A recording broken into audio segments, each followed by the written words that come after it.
para matupad ang kanyang mandato. We therefore call on our colleagues in the House to swiftly pass this bill while strongly urging the President to certify this measure as urgent. In more than 3 months since the issue on ghost flood control projects made national news, it bears recognizing that substantial milestones have come up from all our legislative hearings and briefings.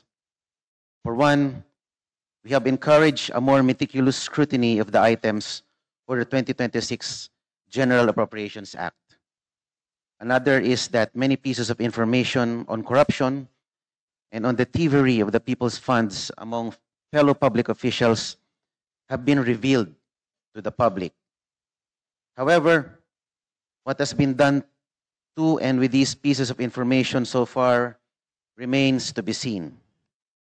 As of November 4, 2025, the Independent Commission for Infrastructure has made 4 recommendations to the Ombudsman for the investigation of anomalous projects.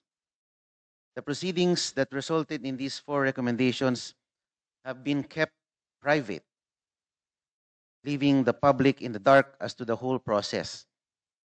Noong mga nakaraang linggo po, sabi po ng ICI ay isa sa publiko po nila ang kanilang mga hearings, pero magpahanggang sa ngayon ay wala pa rin po akong hearing na nasasaksihan na galing po sa kanila. And these recommendations for investigations have remained what they are so far. Rekomendasyon pa rin at mga orders for submissions of counter affidavits that are being refused acceptance.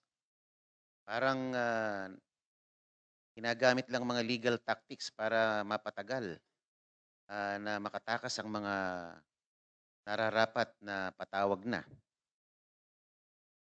Panay tayo issue ng subpoena, ngunit dahil ito hindi tinatanggap, nananatiling at large pa rin yung mga dapat ipatawag. Samantalang napakarami ng mga overseas Filipinos na namamataan na yung mga tao, nalalaman, tinuturo sa atin kung saan namamalagi ang mga dapat pauwiin, pero wala pa rin tayong ginagawa. Alam nila kung saan yung hotel na namamalagi. Sabi nila, Centro Canalejas de Madrid. Pero hanggang ngayon, hindi pa rin natin napapauwi yung mga taong yun. While we understand the constitutional protection of being innocent until proven guilty beyond absolute doubt, the people demand for accountability. This call for accountability is not a mere public sentiment that we as leaders just acknowledge. It is a challenge and duty embodied in the Constitution's Article 11 in all its 18 sections. Public office is a public trust. Public officers and employees must at all times be accountable to the people, serve them with utmost responsibility, integrity, loyalty, and efficiency, act with patriotism and justice, and lead modest lives. Ilang beses na po paulit-ulit na nababanggit ang mga pangalan sa nakaraang 3 buwan. Paulit-ulit na rin na sumisigaw ang mga tao, kailan meron makukulong, kailan mananagot ang mga salarin na ito. We thank the ICI for all their service since their establishment in September. However, it has to be asked, kapag natapos na ang mga rekomendasyon ng ICI, ano po ang mangyayari sa komisyon na yan? Ito po ba'y mabubuwag na pagkatapos ng mga rekomendasyon? At ano po ang recourse ng komisyon na ito now that some personalities publicly called out for involvement have merely left the country and refused to cooperate? Panay ang send natin na subpoena sa bahay. Alam naman natin na iniiwasan yung subpoena. At alam na natin, natunto na natin kung nasan siya ngayon. Ano pa ang mga susunod na hakbang na dapat nating tahakin? Hantay na lang ba natin sila? At wala tayong gagawin. Continuity and reliability as well as the power to enforce compliance with the legal procedure are just some of the many needs House Bill number 44536 seeks to address in the institutional fight against infrastructure corruption. We have to beat the allegations that the responsibility for justice has befallen upon the will of some people instead of emanating from the people. Ibalik natin sa tao ang kapangyarihan ng hustisya at integridad. Sabi nila, baka naman nawe-weaponize lang itong komisyon ito para habulin ng mga kalaban. Yung mga investigasyon, napupunta raw sa Davao. Wala naman flood control doon. Samantalang may mga flood control project sa Bicol. May mga ghost project na Coliseum sa Bicol at sa Iloilo. Bakit hindi yun ang iniimbestigahan? Balik po natin sa tao ang kapangyarihan ng hustisya at integridad. Again, we thank the Committee on Reorganization under the leadership of Congressman Plato for heeding our call and scheduling our House bills as soon as it did. Thank you as well to our resource persons. We hope to be productive in our meeting today. Thank you very much, Mr. Chair. Thank you, Congressman Mark Marcolita. Mr. Chair. Can I recognize pong San Fernando? Thank you, Mr. Chair. May I be allowed to deliver my sponsorship remarks? Thank you, Mr. Chair. Mga kasama, sa ating mga panauhin sa Committee on Reorganization, 106 days na po ang nakalipas. Binibilang ko, Mr. Chair. 106 days na po ang nakalipas mula nang nagsona ang Pangulong Bongbong Marcos. 84 days mula ng unang Blue Ribbon hearing. At 61 days mula nang nabuo ang Independent Commission for Infrastructure. Kalagpas 3 buwan na lumipas, wala pa rin nakukulong. Wala pa rin napapanagot. Totoo po, Mr. Chair, na hindi dapat madaliin ang mga proseso. Dapat matiyak na matibay at walang lusot ang sino mang masasampahan ng kaso patungkol sa flood control scandal. Pero hindi rin dapat ito maging dahilan para maging napakakupad ng paggulong ng hustisya at halos wala nang mapanagot sa greatest corruption scandal in recent history. Mr. Chair, mga kasama, sa nagdaang bagyong Tino at Uwan, 219 po ang naitalang namatay. 6.5 million ang bilang ng mga apektadong Pilipino at nasa 337 million pesos ang halaga ng pinsala sa kabuhayan at infrastruktura. Nakakapagod man po itanong, pero ilan pa ba ang dapat mamatay? Ilang bahay pang dapat malubog? Ilang sakahan pa ang dapat na masira para makuha ng mga manggagawa at ordinaryong Pilipino ang hustisya? Sa totoo lang, hindi naman po dapat tayo pumili kung dapat bang bilisan o matiyak na may masasampahan ng kaso at makukulong. Dapat pagsamahin po yun.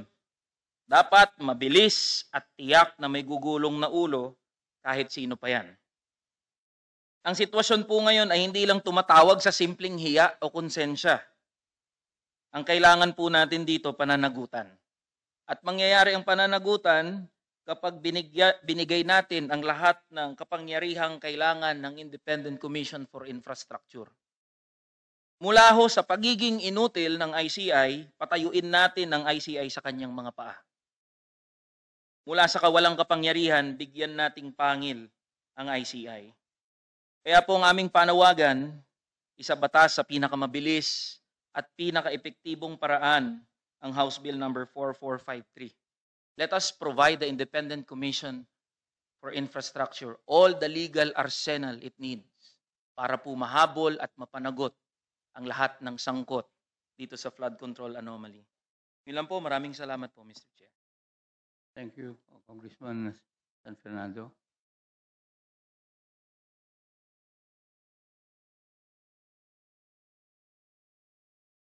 Any other author? Thank you for all the authors of House Bill 4453 for your insightful perspective on the bill. And I recognize Congressman Toby Chanco for his controversial speech regarding House Bill number 5699. Congressman Chanco, you're recognized. Yes, thank you, Mr. Chairman. Mr. Chairman, I joined the explanatory messages and the manifestations of all our colleagues who have previously spoken regarding their bill. No, I filed this bill after observing the ICI and after being invited there twice. No, so doon sa pag-imbita po sa akin, nakita ko po yung mga kailangan lang po there. At meron din ako nakitang mga kailangan idagdag doon sa panood ko ng unang hearing nila doon sa Senado. At yan po yung dinagdag natin. No? Unang-una dito, yung 3 miyembro, instead na 3, pinadagdagan po natin ng 2 pa, yung representative ng academe at representative ng NGO. What I forgot to indicate in my bill, which I hope the chairman and our colleagues will consider, is yung 3 present members, the chairman, who is former Associate Justice of the Supreme Court, Andres Reyes, former DPWH Secretary Babe Singson, and country managing partner of SGB, Ma'am Rosana Fajardo. We have a holdover capacity, no? Kasi nasimulan na nila yung investigasyon. So sana naman, pag gumawa tayo ng bill, hindi ko ito nasama dito, na silang 3 ay may holdover capacity. At dadagdag na lang dito is yung representative ng academe at saka representative ng NGO. No? Nakita rin natin na minsan, tulad na nabanggit ng ating mga kasamahan, binabaliwala po yung sabpina ng ICI. Kaya minumukahi po natin na bigyan sila ng power of direct or indirect contempt. No?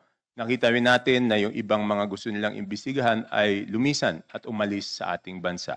So binigyan natin sila, minumungkahi natin na bigyan sila ng kapangyarihan na mag-file ng hold departure order. No?